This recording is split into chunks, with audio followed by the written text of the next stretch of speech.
Manson doesn't own up to his share in this. I take offense to that. I take responsibility for my part. And part of my responsibility was helping create him. The words of a convicted killer, Leslie Van Houten has spent more than 2/3 of her life behind bars for the role she played in the infamous Manson family murder spree. Is she a nice girl? No. Is she an animal? I think she was then, and I fear that she still is.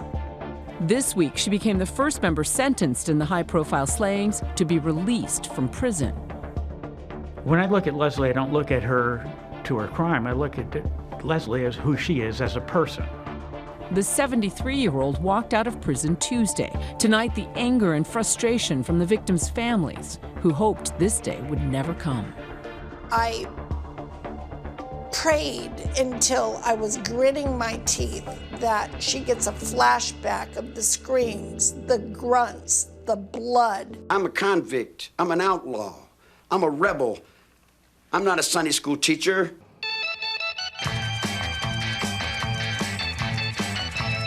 The horror of the Manson family murders goes back nearly 54 years. 1969 was the era of free love, mind-opening drugs, rock and roll, and civil rights. It's the first year man walked on the moon. The year John Lennon and Yoko Ono staged their bed-in for peace as the war in Vietnam raged on the other side of the world. The atmosphere of peace, love, and drugs created an ideal backdrop for prison convict Charles Manson to build what he called his family.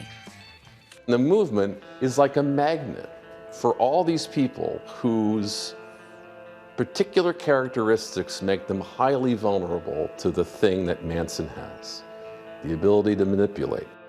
Back in 1994, Diane Sawyer sat down with two of the women who joined Manson's family and even talked to the man himself. Can you see yourself in there? I can see myself in there. They don't have mirrors where I'm at.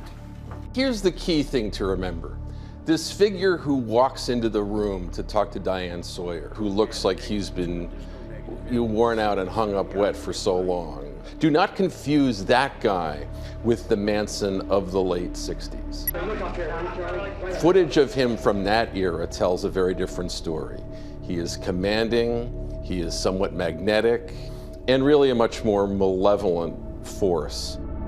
Leslie in high school is very bright. She's gorgeous, all the boys love her. She plays baritone sax in the marching band, for gosh sakes. Leslie Van Houten is an example of how people can be very normal, but all of us have vulnerabilities, and Manson could smell it. I seem to want more living out of life than what was expected of young girls at that time.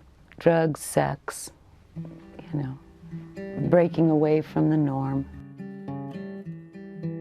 So he'd break people down, build them back up in his image. You know, it didn't happen overnight. He spent a lot of time taking middle-class girls and remolding them.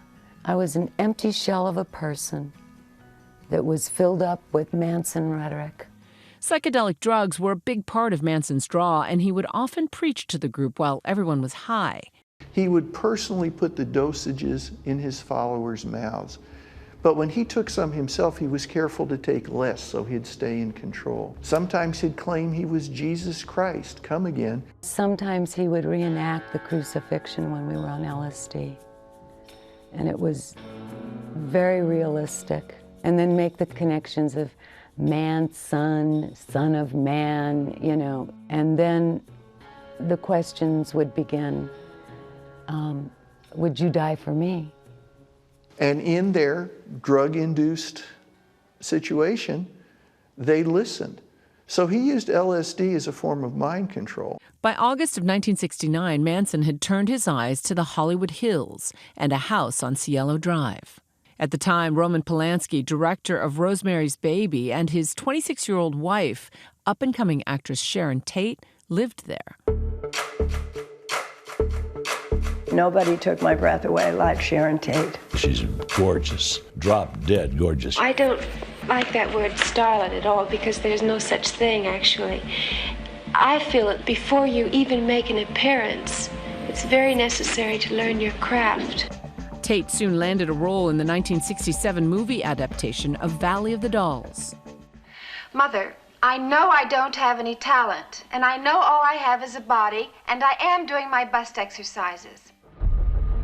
The night of August 8th, Tate was 8.5 months pregnant.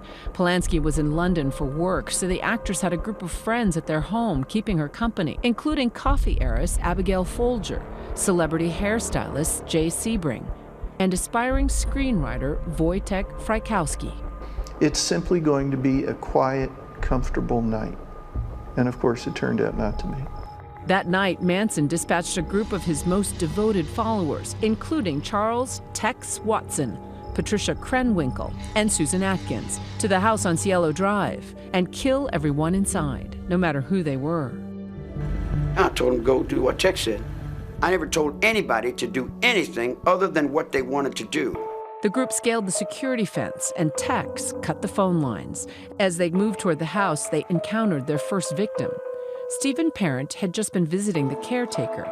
Tex Watson shot him point blank 4 times. I was so high on speed that I understood what I was doing, but it just didn't make any difference anymore. The 4 killers break into the house. They cut through a screen window and sneak in that way. They find Wojtek Frykowski sleeping on a couch in the living room. Back in the bedrooms, Abigail Folger reading a book in bed. Jay Sebring and Sharon Tate in her bedroom sitting on the bed talking. Tex Watson walked in and he said, "I am the devil and I'm here to do the devil's work." Then Tex says, "We're going to kill you." Everyone else at that point obviously was getting really frightened and scared. From the moment that Tex had said to all of us, "You're going to kill everyone in that house," I knew this is pure madness. What began to happen is a scuffle started taking place between Tex and Jay Sebring. And Watson then stabbed him, shot him, killing him, and then pandemonium broke loose. Abigail Folger, Wojtek Frykowski make a break for it out in the lawn. And I began to stab her. I remember her saying, "I'm already dead." When I looked around, I knew this is wrong. Abigail Folger ended up getting stabbed 28 times. Frykowski ended up getting stabbed 51 times. Susan Atkins stabbed Sharon Tate to death and told her she was going to do it. I felt nothing. I felt absolutely nothing for her. As she begged for her life and for the life of her baby.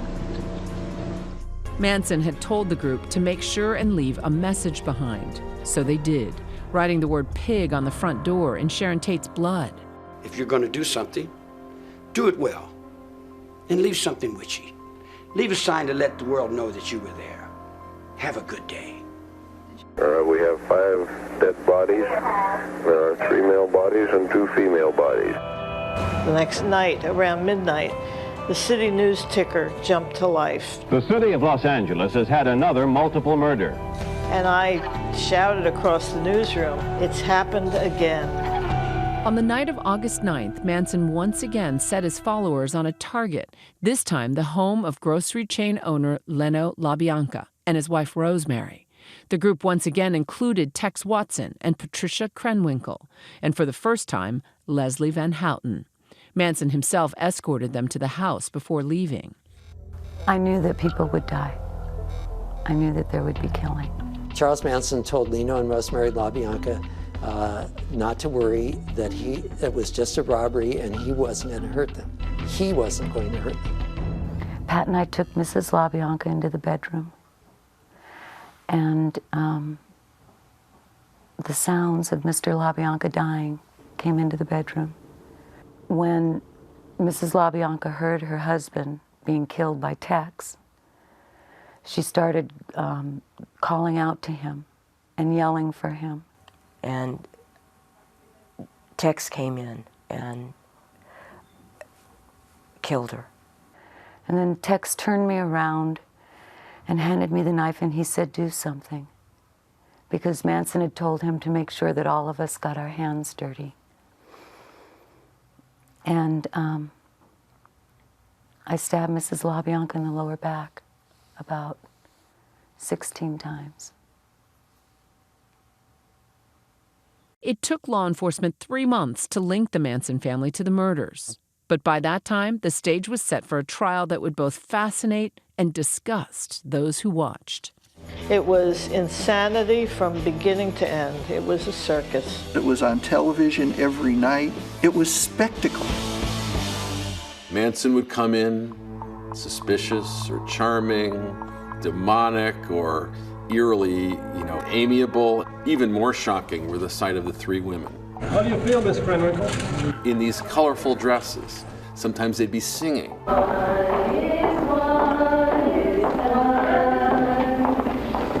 The contrast between the savagery of the crime and the kind of carefree nature, it was deeply unsettling. Every bit of it was planned out by Charles Manson. The entire proceedings were scripted by Charlie. Every day we'd meet and he'd decide, well, today I want you each to stand up and hold your hands in some stupid symbols. You're going to get up and scream, the old gray mare. You're going to get up and burn an X in your head. You're going to go bald. And that day we proceeded through the events as he said it. Hello. Eventually, all 5 were found guilty of murder and sentenced to death. Leslie Van Houten, who was convicted only in the LaBianca's deaths, became the youngest woman in California sent to death row. And you can stream the entire episode of 2020's Truth and Lies, The Family Manson, on Hulu. Up next, Sharon Tate's sister, what she's saying about Leslie Van Houten's release. Hi, everyone. George Stephanopoulos here. Thanks for checking out the ABC News YouTube channel. If you'd like to get more videos, show highlights, and watch live event coverage, click on the right over here to subscribe to our channel. And don't forget to download the ABC News app for breaking news alerts. Thanks for watching.